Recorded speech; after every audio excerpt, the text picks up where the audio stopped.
প্রধানমন্ত্রী তিনি যখন বলছেন যে অনেক জেলায় তৃণমূল খাতাই খুলবে না, তখন মমতা বন্দ্যোপাধ্যায় আবার বলছেন যে প্রথম দফায় বিজেপি অনেক সিটে হারবে, অর্ধেক আসনও পাবে না।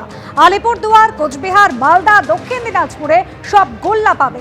এত গর্জন করছেন, এর ফল কি হয় আমরা আগেও দেখেছি।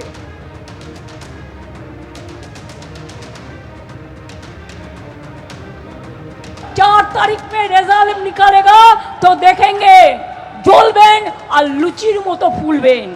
দেখে রাখুন, আমাদের যা মাইনাস জায়গাগুলো ছিল কালকে আমরা এগিয়ে গেছি। বিজেপি অনেক সিটে হারবে। এবারে মনে রাখবেন, যা সিট ছিল তার অর্ধেকও পাবে না। সেই জন্য বাংলা কামড়ে আজকে অমিত বাবুকে মিটিং করতে হয়েছে প্রশাসনকে নিয়ে। ভয় দেখাচ্ছেন সবাইকে। কাকে ভয় দেখাচ্ছেন? 4 তারিখের পরে তোমার দেখা নাই গো, তোমার দেখা নাই, আর কাউকে পাবেন না। এত গর্জন বাংলায় এসে করছেন যেন মনে হচ্ছে সব সিটে আপনি জিতে গেছেন। খেচু। আলিপুরদুয়ারে গোল্লা, কুচবিহারে গোল্লা, উত্তর দিনাজপুরের গোল্লা, দক্ষিণ দিনাজপুরের গোল্লা, মালদায় গোল্লা, মুর্শিদাবাদে গোল্লা। রেজাল্টটা বেরোলে মিলিয়ে নেবে। এত গর্জন করছেন না, এই গর্জনের কি ফল হয় আপনাকে আমরা আগেও দেখি। প্রথম দফায় রেকর্ড ভোটিং এর পর কে কত আসন পাবে তাই নিয়ে শুরু হয়েছে দাবি পাল্টা দাবি। অমিত শাহ বলছেন যে 152টির মধ্যে 110টিরও বেশি আসন পাবে বিজেপি। অভিষেক বন্দ্যোপাধ্যায় দাবি করছেন যে প্রথম দফাতেই সেঞ্চুরি পার করে ফেলেছে তৃণমূল।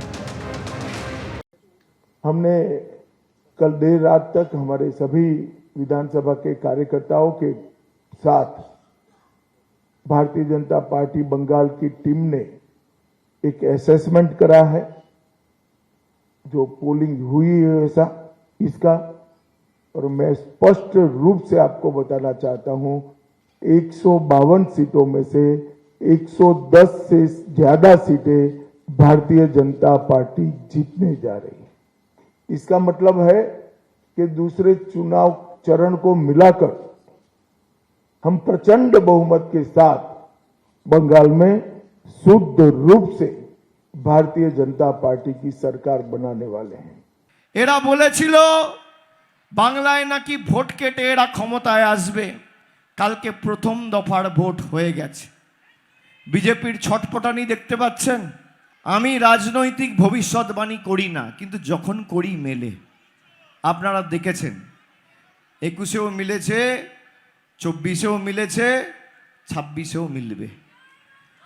আমি আপনাদের বলে দিয়ে যাচ্ছি, তৃণমূল কংগ্রেস কাল সেঞ্চুরি পার করে দিয়েছে।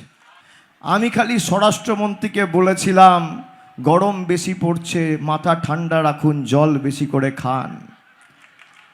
আর আপনার যদি সৎ সাহস থাকে, 4 তারিখ বাংলায় থাকবেন, বেলা 12টার পর দেখা হবে।